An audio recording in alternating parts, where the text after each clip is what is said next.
Mr. Deputy Chairman, sir, for the last 3 or 4 days we had the privilege of listening to a number of speeches on the budget of this year. Sir, I cannot claim that I heard all the speeches because I was handicapped as a discussion on the budget was going on simultaneously in both houses. Therefore, I had to satisfy myself with listening to some speeches here and going through the speeches of some other members as far as I could do that. Sir, naturally the budget was criticized by some people and it was welcomed by others. It is very natural that the budget cannot be expected to be welcomed on all hands, but even then I can say that this budget escaped much of the severe criticism that was expected. There may be some reasons for it, and I need not go into these reasons. I tried to analyze the speeches of the members who criticized the budget, and I find that there are 3 or 4 types of criticism in this house.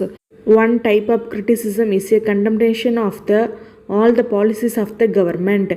Naturally, they have condemned the budget as such. According to them, all the policies of the government of India are wrongly conceived, wrongly implemented, and so on and so forth. There is the other type of criticism where the government has been criticized for lack of policies. So, one group is saying that there are no policies at all, and the other is saying that we have got policies but not good policies. Of course, members from this side of the house welcomed the budget, saw the good points of the budget, and at the same time they also had some criticism to offer. This is very rightly too, because I also cannot claim that everything in the budget is something that should be praised, not because the budget is faulty, but because the situation in which we are drawing up the budget has some difficult aspects.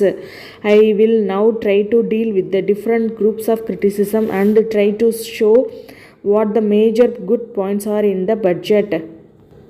Sir, during the last 4 years, we are dealing with a peculiar economic situation in this country. It is being dealt with by the finance minister according to the philosophy in which he believes. The philosophy is that we have to see that we do not lose sight of our important economic and social objectives. Our objective is the objective of socialism, elimination of inequality, and giving social justice to the vast masses of the people through economic progress and through economic growth.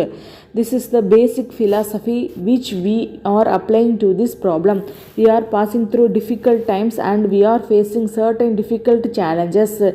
When making a difficult journey, one must keep one's own perspective very clear and must at the same time keep faith in oneself and in one's objective or principles. This is what we are doing, and this is what has guided the formulation of this year's budget.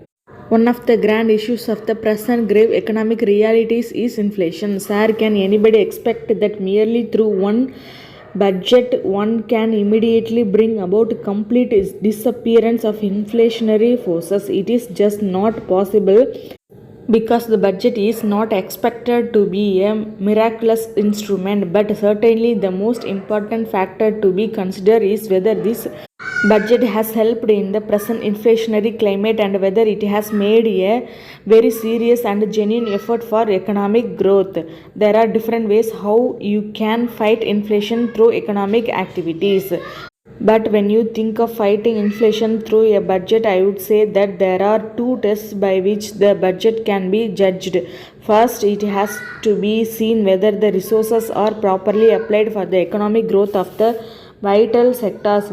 In this budget, despite all the inflationary forces, despite all the deficit financing that we had, and despite all the difficulties of the rising resources through taxation, we have made an effort to make more provisions for the growth of important sectors like coal, steel, chemicals, and transport.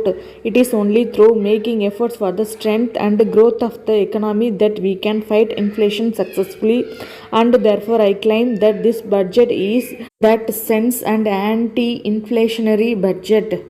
Now coming to the other test, I can say that the tax efforts that are made in this budget are non-inflationary in character.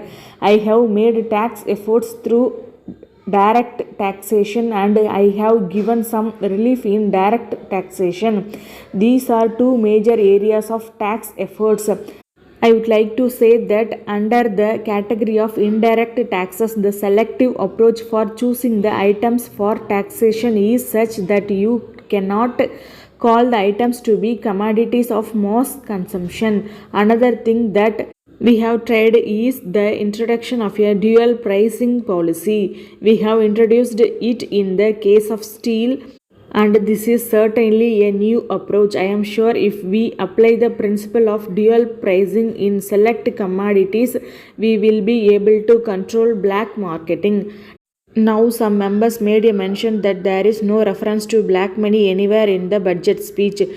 It is true that those words as such are not used in the speech, but the problem has not been lost sight of and it is being carefully watched.